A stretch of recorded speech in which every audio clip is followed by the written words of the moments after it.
Well, hey there, and welcome to Conversations. Today we have Dr. Ulf Spears, who has worked for more than 25 years in the fields of education, nonprofit, business, and leadership development globally.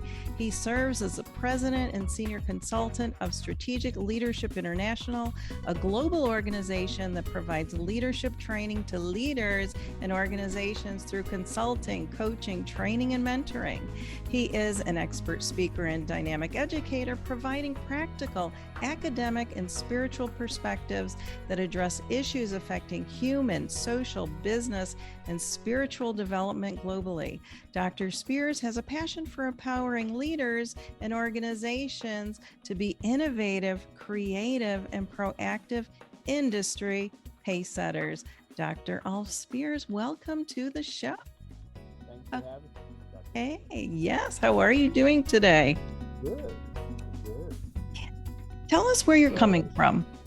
Well, coming from, believe it or not, Vancouver, Portland, Vancouver area in the Pacific Northwest, and I am taking a break from work, taking lunch. And Yes. so I do a little dean work at a university in the area. So. A little dean work. Are you sure it's a little dean work? Just a teeny bit. It's a lot. It's going to be nice. Oh, we appreciate you taking time out of your busy schedule to talk to us today around things that you are just passionate about. So we are going to get right into it if you don't mind. Very good. I'm ready. Yes. So I'd love to know, how do you go from teaching as a professor to be appointed as a dean? So you're in a dean role now, and then finding yourself mentoring and coaching. So what did all that look like? Wow. So first of all, I had to graduate from Regent University. And so I did that in, 2012, right around 2012. And I got my degree, Doctor of Strategic Leadership. And from there, wrote some books and things like that, but was an entrepreneur and an adjunct instructor. It's been about 13 years. And then after all the work I'd done and the time I spent in the core of the business department and business division, our leader transitioned to another university, and they were a little bit nervous about who they were going to put in. And I had been there long, and I know the process. It would be pretty easy to hand it to me. Interviewed for the position and was hired as the interim dean of business. Yeah. That's fantastic. And then you have this love of mentoring and coaching, it sounds like. Yeah. So through this whole process, my degree in strategic leadership and our focus on leadership coaching has kind of really ingrained itself and really embedded itself in everything I do. And so in the educational field, I began to mentor and coach people. So during my time as a professor, I gained the skills of teaching and connecting with the students and different teaching strategies and, all those things. But at a certain point, I felt like I had, this is going to sound funny, but somewhat mastered the basics. Mm-hmm. And felt like I wanted to pass on information to others. And so I didn't know how that was going to happen. So obviously there's a bit of frustration involved with that, where it's kind of pent up in you and you're like, oh, I just want to help somebody. And I would do that every once in a while. And that's when I became a lead in the department for different degrees. And so I began to, coach other adjunct professors coming in. And then from there, when I became the interim dean of business, I didn't recognize it, but the transition, when it happened, immediately I felt like I could mentor and coach professors. And so very interesting process. It's kind of a discovery, I'll say. Hey, there you go. Discovery. It wasn't something I had the coaching skills and the mentoring skills, but it was something that I just kind of discovered over time. So. And that's good. I mean, there's people that go through life and they're never thinking or intentional about what is the discovery, and really uncovering that. And that takes reflecting, that takes experience. And so I love that you're at a point now where it's like, yes, I know what I'm called to do and I'm going to do it. Yeah, I can't run from coaching and mentoring. It seems to be everywhere. So it kind of is massaged into everything that I do. Wow. So what makes it so gratifying for you?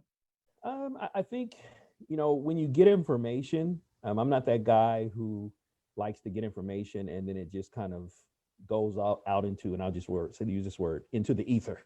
Mm-hmm. I get the information, see if it works. If it works, I want to pass it on to other people. I want to make sure others benefit from it, not only me.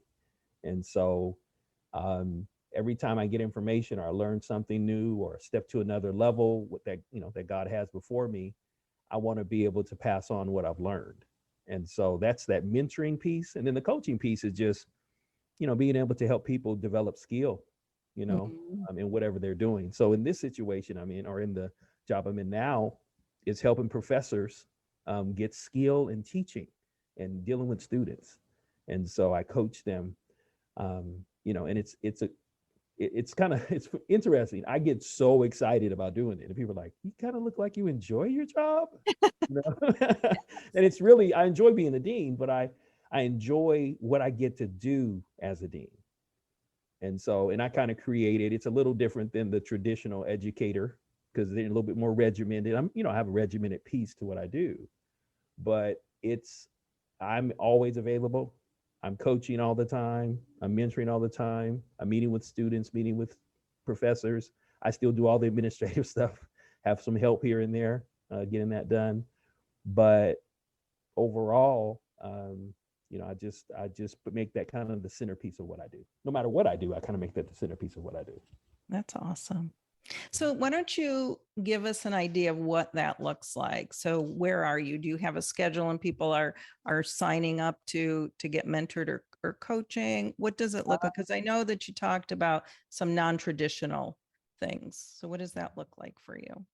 The way it looks is each week I send out an email to all the professors, and I let them know what the week is about, what's due, checking in with them, let them know where I will be. I'll be in my office a few times in the week to do some administrative work, and then I'll be in the coffee area downstairs, where all in the commons with the students, where all the professors, congregate, and I'm there, and they know it, and their teachers are going in their classes. I'm seeing them. Teachers are coming out. I'm able to talk to the teachers. Most of the time, I'm not setting up meetings with them, unless they're outside of the university and I need to meet, set a meeting up with them. But if they're teaching at all at any point, I'm there, and I'm just sitting down, talking to them. If I'm not in meetings, I'm sitting down, coaching them, mentoring them, sometimes mentoring them and coaching them through not burning themselves out and sending them home. And yes, I tell them the one thing I will micromanage you over is not burning yourself out. There you go. That's so important. Yeah. So I'm that guy, and they know when they get the call, they know they're not in trouble. They know if they're still in the office and they shouldn't be, I'm the one. I'm like, it's time to go home. So, and as a boss, I can say it's time to go home. When they say, well, I have to finish this, I said, well, can you wait till tomorrow? Yeah.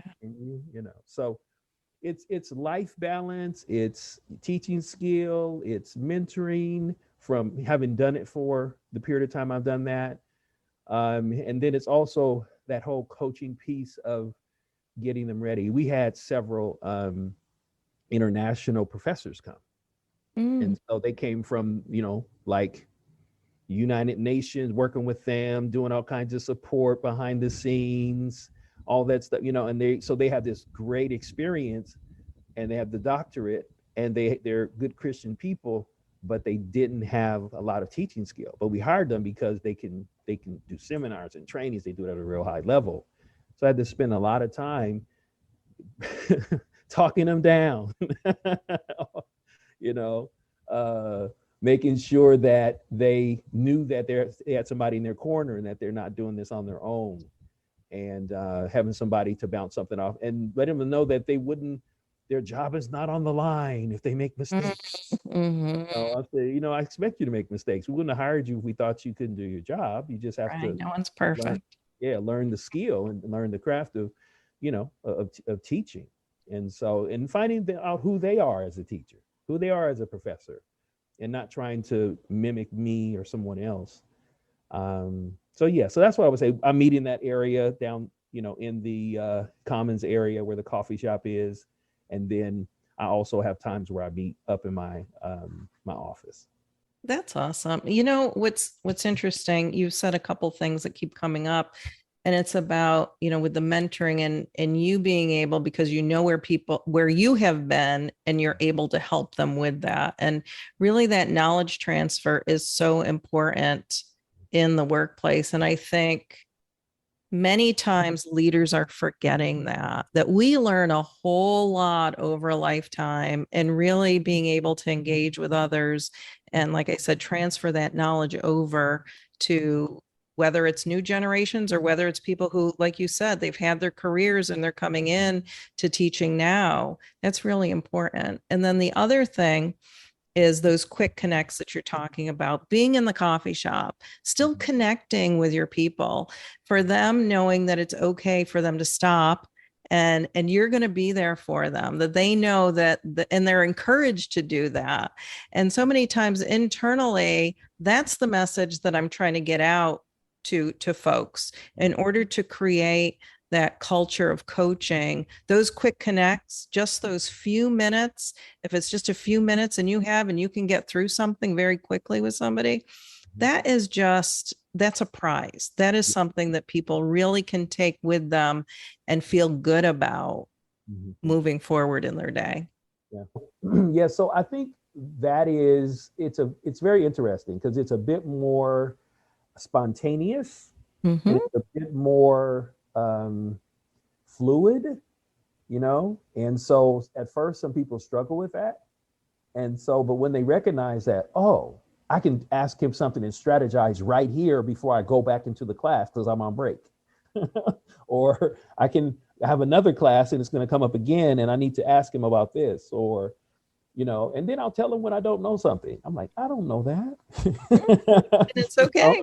Yeah. And I'm like, we can find the answer. You know, you send me an email. They hear this a lot from me. They're like, I don't have time to email right now. Well, when you get a chance, email me, CC me, send this to this person, do this. And you know, let's get you moving on that. But, you know, you don't have the time. We don't have the time to do stuff. The answer is with someone else. Mm-hmm. So we're going to make sure we get that to them. And so yeah, it's the culture is, I think that's a key word too. Mentoring and coaching culture.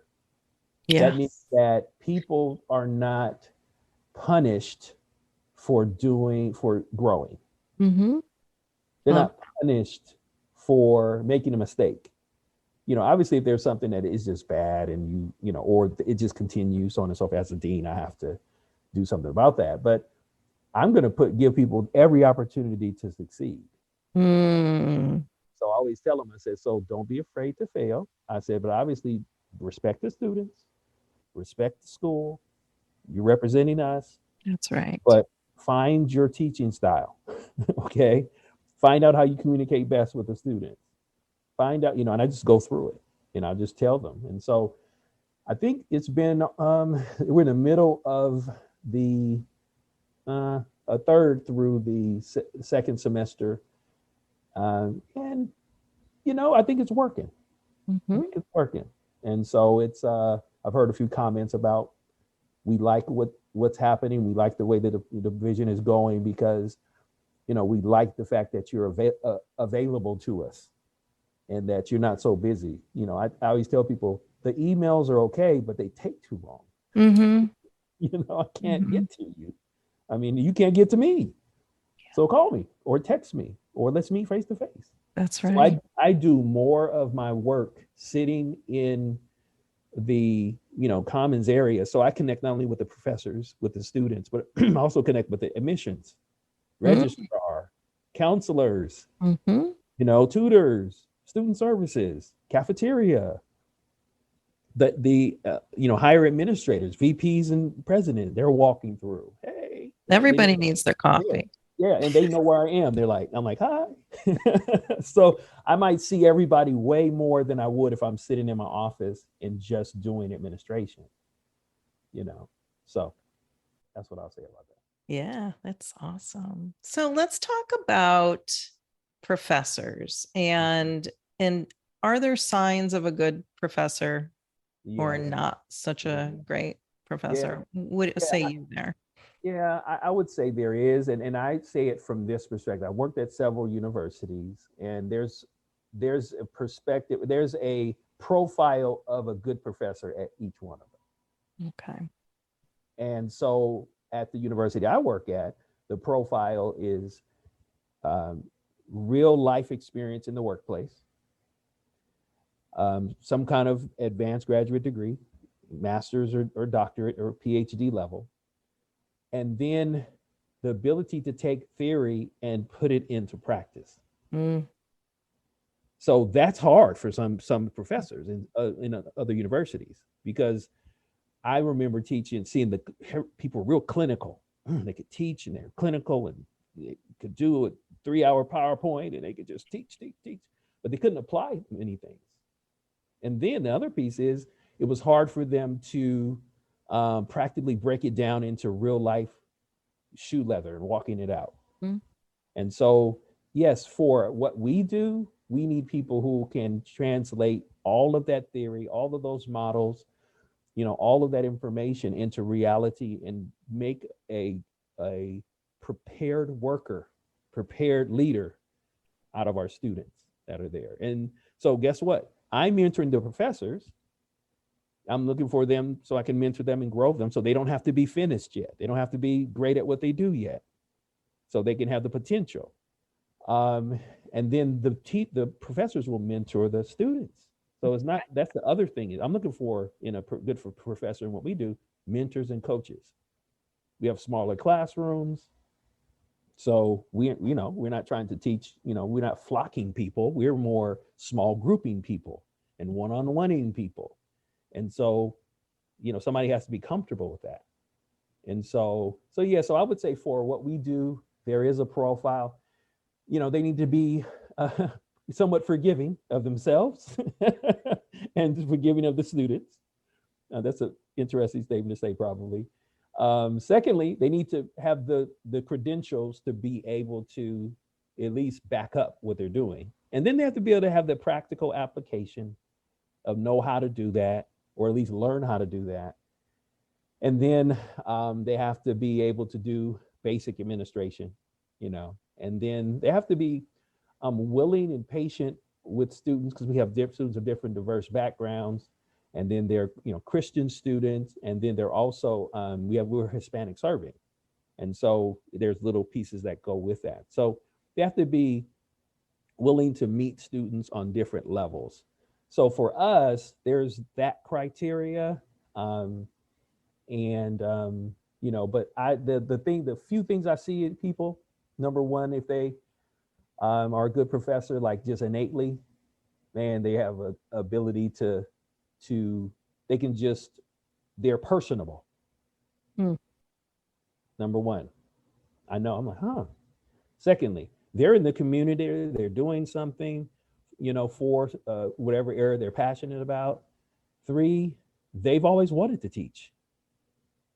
They never think they'd ever get to teach. I hear that. So I heard that so much. I won't call the person's name, but she's an entrepreneur, a mother, wife, everything. She does community development, all these different things. So I'm meeting with her in the community, and somebody referred her to me, and I'm talking to her. And then at the end of like several times we're talking, I just say, "You're a professor." And she's like, "What?" She said, "It's weird you say that. When I was starting work years ago, I wanted to be a professor." Wow. And I said, "Okay." I said, "Well, are you going to apply?" And they're like, "This is not real. You're joking, of course." So as I talked to her, she said, "Okay." It took a week, and then I emailed her, like, "Why haven't you applied yet?" And she's like, "I thought you were joking." And I'm like, "I'm not joking." And she has been like a major player since I've been interim dean for business. And it's because her ability to connect with the community, her ability to teach, her ability to connect with the students. And she said this, "For the first time in my life, I brought all of myself to work." Wow. My Christian Mm. piece, Mm-hmm. my ability to coach, my teaching, my business, all of me, my family. And she's, multicultural, her family is. And so multi-ethnic. And I'm like, well, this is why, because the bottom line is this is where all of this happens, and this at this kind of university. I think it's a very unique university. So this is not the same profile that I would say at other universities, but it is for us. And it's So, important because you need to understand how they learn best. mhm. And so many times it is through that practicality, and for them to be able to see the real world view, not just reading about it in theory, but actually then putting practical steps to it. Mhm. And hearing from people, if they're a professor and they've already walked that walk, Mhm. that helps. At least for me, I know it paints a picture for me much Mhm. better than just reading it in a textbook. It does. It does. But I think it's hard though. If you really look at universities, it's hard to recruit like that. Mm-hmm. Because you are taking a risk saying if somebody doesn't have, they might have a training experience, but might not have teaching, it doesn't translate to teaching. And so what I've done is I've really taken the time to look at a profile of what I'm looking for. I need them to be kind of, for us, a bit more entrepreneurial. Mm-hmm. So they have to have kind of a little entrepreneurial piece where they're willing to take risks. So not where it must be a certain way. It must be. And I say, well, that's good, but you must take a risk. You're taking a risk by stepping into this classroom and they don't know you and you have 5 classes to teach. Uh-huh. You've never met them. And so, so be honest, we had to get over a lot of the different anxieties that go with that, because they're Yeah. So outside of their skill set. does that come up in your coaching? Like some of the topics that come up, what does that look like? Yeah, yeah. So overcoming fear. Mm. That's big. Overcoming fear of doing things that you have not proven in the past. So none of them graded before. None of them graded. Oh, the grading. Oh Lord. And then fair grading and not being so rigid that you try to take them out by the knees, like, There's what are you grace. doing? Are you trying to hurt them or something? Or are we trying to teach them something, So, um, yeah, so that overcoming fear. I would say the other thing is being patient with yourself as you develop. Mm-hmm. Because if you don't, then you can't ever make it there. You're expecting something that can't come unless you develop it. Mm-hmm. And then I would say the other thing is, and then and I tell them this, when you find out what your superpowers are, use them. That's right. I said, don't shy away from them. Be embarrassed by it. You have some superpowers, We major all on them. do. Major on them. People say, well, what are your superpowers? Coaching and mentoring. So I stick with it. That's right. You make everything. Do more of what you're good at. There we go. So yeah, so that's what I would say is, those are some of the topics. The other thing would be not only use your superpowers when you get them, but when you feel like you've got it down, don't act like you don't. Mm-hmm. Because there's a point, I have a professor who they're grown a lot in the semester. And so I said, do you need help with it? No, I think I'm good. I think I'm, and then he said, but should I? And they started kind of getting anxiety. And I'm like, you've grown. Mm-hmm. Acknowledge that you don't need me. The goal is not that you need me forever. The goal is that you grow. And that's what we as coaches want. We want to work ourselves out of our job, Yes. so to speak. Mm-hmm. Yeah. We want people to be developing. We do. Yes. We can sometimes work ourselves out of a job. So I don't know if I like that, but in the coaching. In the coaching world, right? Yeah. So what might be some of those coaching questions when you're there, either in your office or you're down having coffee and people are showing up? What might be some of those coaching questions that come up? Yeah, I ask them, like, what inspires you? Because the reason why I say that to them, as it relates to topics and in classes, it's not I'll always tell them, and we coach through this, it's not your job to teach them everything about the topic. Your job is to teach them the foundational pieces, especially if they're in the bachelor's area. And then also it's unfair for you to run over areas that excite you or get you excited about the topic, because that's when you're going to teach better. Mm-hmm. And so find in each chapter, in each section, find out the things that you're excited about. And then, and so I'll coach them through that piece. So what are you excited about in the curriculum? Because sometimes they'll get a topic and they get a class and they're like, this is boring. Oh my God. That's okay. Well, what in it works? Well, this one piece about ethics works. Okay. Grab ethics. Mm-hmm. Okay. The next one. What's one? So they can read, tell them to read that, but we're going to focus on ethics in this area, and then what do you like in the next section? I like the politics part. Okay. Well, what about politics do you like? And then we'll just kind of go through that and prep them. So, teaching them to teach from their area of passion and rather than teaching.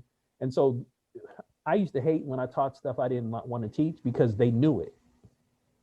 They knew that I didn't want to teach it. And so I started going, you know what? I'm going to teach a subject, but I'm going to teach the part that gets me excited and gets me motivated. And then they would think I love the whole thing. That's right. And I really didn't. I liked parts of it. And matter of fact, as a teacher and knowing I'm a realist in this, I don't believe all of it. I don't believe all of the theory. And so I would coach them, and so that would be one of the questions. The other one would be, why are you doing this work? That's why a big you're question. doing this work? Because you need to be able to really answer that question. And they'll be like, man. And most of them I've been wanting to do this my whole life. I did my job and I'm done. Or I left my job and I came to this. Or so, those kinds of coaching questions. So I'm mentoring and I'm coaching them, but they're also developing. So some of them might not stay around forever, which I would love for them to stay around forever. But I get that. I had that last semester, in the first semester, somebody's like, I'm not sure if I'm going to be here. I'm like, okay. And then they say, you know what, I'm coming back, but I also got another job as an adjunct somewhere else. So I'm going to do both of them. I'm like, okay. I respect it. And thanks for not just, not leaving. And we appreciate having you, and this woman is a 30-year retired, worked for Fortune 500 companies. That's VP of HR at 5 or 6 Fortune 500 companies. And so in my mind, I'm going, please don't leave. Please don't. That's a lot of good knowledge and experience. I'm there. like, oh my God. And she's teaching these big classes and she does it with like grace. She's just good. It was her first semester. Wow. She was crushing it. And I was like, wow. So I asked those kind of questions that in coaching them that help to bring it's more about, to me, we say it at our school. We have, we want to train people for their career, which fills their pockets. But the calling is the thing that brings fulfillment. Yes. And so we do the same thing with the professors. We basically try to get them into their passion, into their calling. A lot of them already had their careers. And so that's those are questions I would use. Well, this has been fantastic. I mean, the work that you are doing is important as people are just stepping into their role as professor, or even if they're just continuing into the call where they're being called. So we know that times change, right? Especially in education and the way that it's delivered. So we appreciate that you were able to share your insights. We know that through those changes, the one thing that will never change is that we're not supposed to walk the road alone. And so it's wonderful how you have this demonstration of being a dean, but also being a mentor and as a coach. Yeah. So thank you so much. Until next time, keep doing great things and we'll see you soon. Well, very good. All right. I'm going to try to keep doing what I'm passionate about. That's right. Use those superpowers. Yeah. I don't like being bored. Until you. Me neither. So, all right. If you like what you hear, be sure to rate and review us on Apple Podcasts or your favorite listening platform. And check out my book, Leadership Excellence by Design, Strategies for Sustainability and Strength, available on Amazon.